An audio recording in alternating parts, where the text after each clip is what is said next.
Hi viewers, welcome to our channel. ప్రస్తుతం మనతో పాటు దాము బాలాజీ గారు సీనియర్ జర్నలిస్ట్ ఉన్నారు. వాటితో ఒకసారి మాట్లాడదాం. సార్ నమస్కారం. నమస్తే. సార్ సీఎం రేవంత్ రెడ్డి గారి పైన ఒక అనుచిత వ్యాఖ్యలు చేసే వీడియోని పబ్లిష్ చేశారని చెప్పేసి, లేకుంటే ఆ వీడియో షూట్ చేశారని చెప్పేసి ఇద్దరు జర్నలిస్టుల పైన కేసులు పెట్టి అరెస్ట్ చేశారు. వాళ్ళకి నిన్న కోర్టు 14 days రిమాండ్ కూడా విధించింది. సో ఇప్పుడు అంటే జర్నలిస్టుల పైన కేసులు ఇక్కడ రేవంత్ రెడ్డి గారి ప్రభుత్వంలో కూడా పెడుతున్నారన్న కొన్ని విమర్శలు కూడా ఆయన మీద రావడం చూస్తున్నాం సార్. మీరు ఏ విధంగా చూస్తారు సార్ దీన్ని?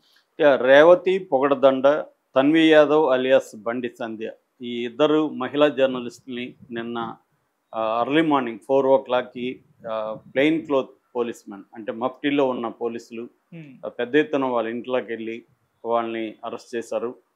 ఇది ఖచ్చితంగా ఖండించాల్సిన విషయం.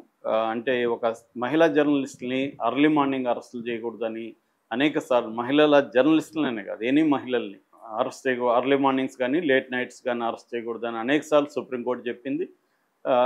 అదేమీ పాటించలేదు వీళ్ళు.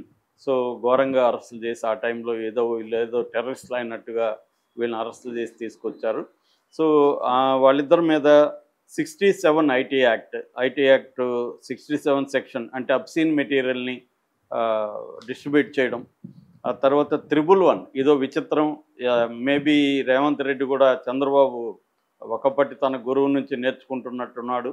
అక్కడ కూడా 111 సెక్షన్ విపరీతంగా వాడుతున్నారు. ఇక్కడ కూడా జర్నలిస్టుల మీద 111 పెట్టారు. 111 BNS అంటే ఏం చెప్తుందో చెప్పాను నేను చాలాసార్లు. క్రిమినల్ సిండికేట్లో భాగమైన వాళ్ళ మీద మాత్రమే ఈ కేసు ఉంటుంది. ఆర్గనైజ్డ్ క్రైమ్ సిండికేట్లో మెంబర్గా ఉండాలి, లేదా ఆ మెంబర్లకి షెల్టర్ ఇచ్చి ఉండాలి, లేదా ఆ సిండికేట్ దగ్గర నుంచి డబ్బులు వీళ్ళు పొంది ఉండాలి.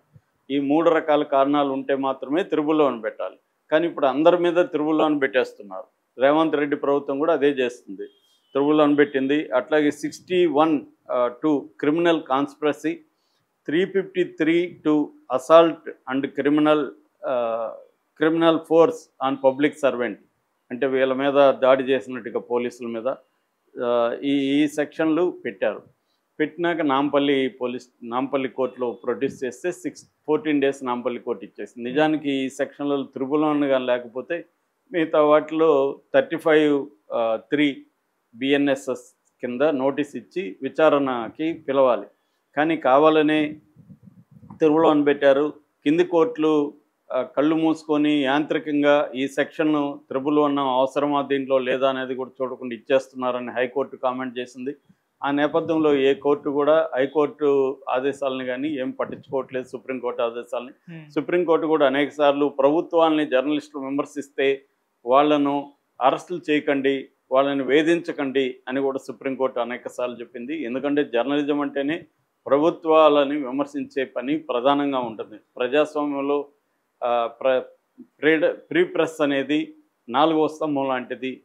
సో ప్రధానంగా ప్రభుత్వాల వైఫల్యాల్ని మీడియా ప్రజల గొంతుగా ఉండి విమర్శిస్తుంది. ఇది బేసిక్గా. అయితే ఇక్కడ ఏం జరిగింది, ఈ మీద ప్రధానమైన అభియోగం ఏంటి? ఈ నెల 11వ తేదీ ఒక పెద్ద ఆయన రూరల్ గై ఆయన దగ్గర పల్స్ టీవీ, వీళ్ళది రేవతి అనే అమ్మాయిది పల్స్ టీవీ ఉంది, దానికి CEO ఆమె.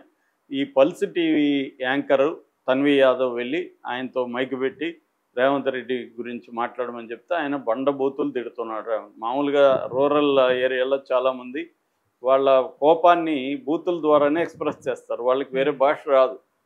మాట్లాడితే లమ్ పదాలు వాడి ఇచ్చేస్తారు. సో ఆయన తప్పేం లేదు, ఆయనకు ఈ బాధ ఉంది. మామూలుగా ఇవాళ సమాజంలో ఏంటంటే ప్రభుత్వం ఎంత ఇచ్చినా వాళ్ళు సాటిస్ఫై కాదు. వాళ్ళకి ఆల్రెడీ ఆయన పెన్షన్ వస్తుంది, 2000 వస్తుందని ఆయనే చెప్తున్నాడు, కానీ మిగతావి రాలేదని తిడుతున్నాడు. రైతు బంధు ఇలాంటివి రాలేదు, పెన్షన్ కూడా 4000 ఇస్తానన్నాడు, నాకు రాలేదు. సో దీనికి ఇంకొక కారణం ఏంటంటే రేవంత్ రెడ్డి లాంటి వాళ్ళు విపరీతంగా హామీలు ఇచ్చేశారు. అక్కడ చంద్రబాబుది అదే పరిస్థితి, విపరీతంగా హామీలు ఇచ్చేశారు. వీళ్ళకి తెలియదు. ఇప్పుడేమో రేవంత్ రెడ్డి ఏమి అమాయకుడిలాగా నాకు తెలియదు ఇంత డబ్బులు అవుతుందని మొన్న నేషనల్ టీవీలో డిస్కషన్లో చెప్తున్నాడు. సో ఇది అందరూ ఆలోచించాలి, నాదొకటి సమస్య కాదు.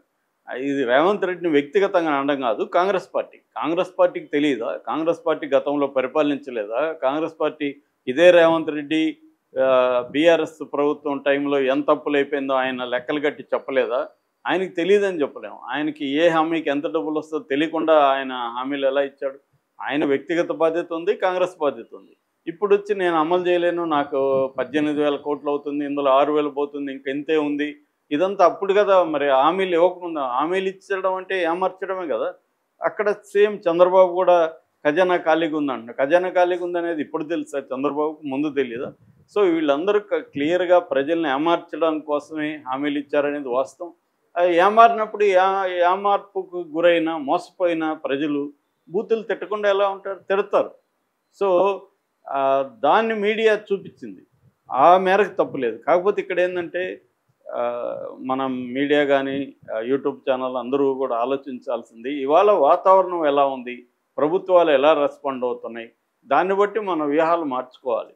అంతేగాని నా ఇష్టం వచ్చినట్టు నేను ప్రచారం చేస్తానంటే ఇలాంటి కేసులను ఎదుర్కోక తప్పదు. కాబట్టి రేవతి కానీ వీళ్ళు కానీ ఆలోచించాల్సింది ఏంటంటే అంత బూతుల్ని కనీసం బీప్ సౌండ్ వేసో ఏదో చేయాలి. లేకపోతే ఆయన దగ్గర అప్పుడు ఆపేసి, బాబు నువ్వు బూతులు మాట్లాడకుండా నీకేమి అన్యాయం జరిగిందో అది చెప్పు అని చెప్పించి ఉండాలి. అది చేయకుండా వీళ్ళు కావాలనే రెచ్చగొట్టి ఆయన దగ్గర బూతులు తిట్టించినట్టుగా ఉంది, జనాలకు అనిపిస్తుంది. సో అది కరెక్ట్ కాదు. దీనికి వీళ్ళ ఇదేంటంటే ఇదే రేవతి దీనికి సమాధానంగా రేవంత్ రెడ్డి ఎవ్రీ మంత్లో ఏం బూతులు తిట్టాడో పెట్టింది. ఎస్, అది పెట్టచ్చు. రేవంత్ రెడ్డి బూతులు తిట్టాడు ఖచ్చితంగా. ఎందుకంటే ఇక్కడ కేసీఆర్ కానీ రేవంత్ రెడ్డి కానీ బూతులు తిట్టడంలో ఎక్స్పర్ట్లు వాళ్ళిద్దరు కూడా. ఏమన్నంటే ఇది తెలంగాణ భాష సంస్కృతి అంటారు. సో మరి అదేవిధంగా తెలంగాణ భాష సంస్కృతిలో భాగంగా ఒక రైతు ఆవేదనతో బూతులు తిట్టినప్పుడు తప్పేముందనే చర్చ కూడా వస్తుంది. ఏదేమైనా అరెస్టులను అయితే సీరియస్ ఖండించాలి. ఈ రేవతి పొగడదండ సీనియర్ జర్నలిస్టు, దాదాపు 22 ఏళ్ళు ఆమె జర్నలిజంలో ఉన్నారు. Deccan Chronicle, TV9, CNN, IBN, studio N, Mojo TV వివాదం కూడా మళ్ళీ చెప్తాను నేను. మోజో టీవీ కూడా CEO, ఇండియా హెడ్, ABN, ఇలాగా అనేక ఛానల్స్లో ఈమె పనిచేశారు. ఇంతకుముందు కూడా 2019లో ఈ మోజో టీవీ CEO ఉన్నప్పుడు కూడా ఈమెను BRS వేధించింది. అప్పుడు దాని ఏమంటారు, మన అయ్యప్ప స్వామి శబరిమల వివాదానికి సంబంధించి అమరా వరప్రసాద్ అని ఆయనతో ఈమె ఇంటర్వ్యూ చేస్తున్నప్పుడు ఆయన అవమానించిందని ఆయన SC/ST కేసు పెట్టినప్పుడు ఈమె 8 రోజులు జైల్లో ఉంది. అట్లాగే ఇప్పటికి కూడా ఆ కేసులు తిరుగుతుంది. ఈమె పాస్పోర్ట్ కూడా సీజ్ చేస్తారు, ఇప్పటికి రాలేదు. అట్లాగే ఈ మీద కేసులు పెట్టి అప్పుడున్న BRS ప్రభుత్వం వేధించింది. సో ఇప్పుడు BRS ప్రభుత్వం ఈ అరెస్ట్ని ఖండిస్తుంది. ఎమర్జెన్సీ స్టైల్ రూల్ అంటుంది. బీజేపీ కూడా ఖండించింది. కానీ బీజేపీకి BRSకి ఈ అరెస్టులను ఖండించే హక్కు లేదు. ఎందుకంటే బీజేపీ నేషనల్ వైడ్గా భయంకరంగా జర్నలిస్టులను వేధిస్తుంది. మన ఇండియా ర్యాంకింగ్ మొత్తంలో చూస్తే 168 స్థాయికి పడిపోయింది. అంటే ఫ్రీడమ్ ఆఫ్ ద ప్రెస్ అంటారు, ఆ ర్యాంకింగ్ ఇస్తారనమాట. ఆ ర్యాంకింగ్లో ప్రెస్ ఫ్రీడమ్ ర్యాంకింగ్ అంటారు దాన్ని. ఈ ప్రెస్ ఫ్రీడమ్ ర్యాంకింగ్లో ర్యాంకింగ్ మనది 2023కి 121 పడిపోయి 2024కి కొద్దిగా పెరిగింది, 159కి వెళ్ళింది. కానీ ఇంకా ప్రపంచంలో అనేక దేశాలతో పోలిస్తే వరస్ట్ కండిషన్లో ఉంది. ఇక BRS పరిపాలనలో తీసుకుంటే దాదాపు జమ్మూ కాశ్మీర్ తర్వాత జర్నలిస్టుల విషయంలో వరస్ట్గా బిహేవ్ చేస్తుండేది తెలంగాణ ప్రభుత్వం అని చెప్పి అప్పట్లో right and risk analysis group announce చేసింది. వాళ్ళ రీసెర్చ్ చేసి అంటే దాదాపు 40 మంది జర్నలిస్టులను వేధించారు. మామిడి కరుణాకర్ రెడ్డిని హత్య చేశారు. తీన్మార్ మల్లన్న, ముషం శ్రీనివాస్ లాంటి వాళ్ళని జైళ్ళల్లో పెట్టారు. చాలా ఘోరంగా BRS ప్రభుత్వం రేవంత్ రెడ్డి ప్రభుత్వం కంటే కూడా ఎక్కువ చేసింది యాక్చువల్గా. అప్పట్లో అయితే ఉపా పెట్టేసేవాళ్ళు, యాంటీ టెర్రరిస్ట్ యాక్ట్ జర్నలిజం మీద పెట్టేసేవాళ్ళు. దారుణమైన చట్టాలని BRS చేసింది. అప్పుడంతా కూడా రేవంత్ రెడ్డి ఇదే రేవతికి సపోర్ట్గా అప్పుడు నిలబడ్డ వ్యక్తే. అంటే ప్రభుత్వంలోకి రాకముందు వీళ్ళంతా డెమోక్రసీ, చట్టాలు, హక్కులు ఇవి మాట్లాడతారు. ప్రభుత్వంలోకి వచ్చినాక వీళ్ళకి తేడా లేదు. కేసీఆర్కి రేవంత్ రెడ్డికి తేడా లేదు, అక్కడ జగన్కి చంద్రబాబుకి తేడా లేదు, ఏమీ తేడా ఉండదు. అక్కడ కూడా మనం చూస్తే 2014 to 19 అనేక జగన్కి సపోర్ట్ చేసి ఛానల్ని బ్యాన్ చేయడం, వాటిని రానికుండా చూసుకోవడం చంద్రబాబు చేశాడు. మళ్ళీ జగన్ వచ్చినాక ABNని, TV5ని ఈనాడిని వేధించాడు. మళ్ళీ ఇప్పుడు చంద్రబాబు వచ్చినాక సాక్షి, TV9, NTV, 10 TV వీటిని బ్యాన్ చేయడం ఇవన్నీ కనిపిస్తుంది. సో నేను చాలాసార్లు అందుకనే చెప్తుంటాను, పొలిటికల్ పార్టీకి మన దేశంలో ఎసెన్స్లో ఏ తేడా లేదు. మనం ఏ పార్టీ వచ్చినా అధికారంలోకి ఇలాగే మాట్లాడుకుంటూ ఉంటుంటాం జర్నలిస్టులు. ఇదే జరుగుతుంటుంది. ప్రజలు అదే అబద్ధాలు హామీలతో వీళ్ళు మోసం చేసి వస్తారు. వచ్చినాక ఆ హామీలు నెరవేర్చలేదని అడిగితే మన మీద క్రిమినల్ యాక్ట్లు, టెర్రరిస్ట్ యాక్ట్లు పెట్టడం, వాళ్ళని వేధించడం అనేది జరుగుతుంది. ఇది రేవంత్ రెడ్డికి కూడా మంచిది కాదు. ఆయన ఇంత నియంతగా ఉండాల్సిన అవసరం లేదు. మరి ఈయన ఇంత నియంతగా వ్యవహరిస్తుంటే రాహుల్ గాంధీ ఏం చేస్తున్నాడు? నీతులు చెప్తుంటాడు. మార్నింగ్ లేస్తే రాహుల్ గాంధీ నీతులు చెప్పడమే ఆయన పని. మరి అట్లాంటి నీతులు చెప్పే వ్యక్తి తన 2 రాష్ట్రాల్లోనే ఇలా ఉంటే రేపొద్దున మోడీ ప్లేస్లో రాహుల్ ఉంటే ఇంకెంత ఘోరంగా ఉంటుంది అనిపిస్తుంది. ఎందుకంటే ఉన్నదే ఆయన 3 రాష్ట్రాలు. 3 రాష్ట్రాల్లోనే నువ్వు డెమోక్రటిక్గా లేకపోతే నీకు ఎక్కువ రాష్ట్రాలు ఇస్తే ఇంకెంత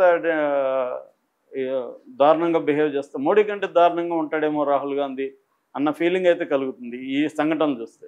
ఎందుకంటే ఒక పక్క ఆయన మహిళల గురించి కూడా ఉపన్యాసాలు ఇస్తుంటాడు, మహిళలకు పెద్ద పెట్టేస్తుంటాడు. ఇక్కడ కూడా మహిళే ఉంది ఇన్ఛార్జి, మీనాక్షి నటరాజన్. మరి ఆమె ఎందుకు ఖండించట్లేదు? ఒక రైతు ఆక్రోశం, దాన్ని చర్చించండి. ఆ రైతుని పిలవండి, పిలిచి మాట్లాడండి. ఏమైనా నీకేమొస్తున్నాయి, ఏమి రాలేదు, నీకు అర్హత ఉందా లేదా, అది చేస్తుంటే రేవంత్ రెడ్డికి మంచి పేరు వచ్చింది. నన్ను తిట్టినా కూడా నేను క్షమిస్తున్నాను, నీ ఆక్రోశాన్ని నేను అర్థం చేసుకుంటున్నాను. కానీ రేవంత్ రెడ్డి ఆ రైతుని పిలిపించి చేసి ఉంటే ఆయనకి ఎంతో మంచి పేరు వచ్చింది. ఇప్పుడు ఏమైంది? ఈ వీడియో విపరీతంగా వైరల్ అయింది. ఈమెను అరెస్ట్ చేయకపోతే ఆ వీడియో చాలామంది చూస్తుంటారు.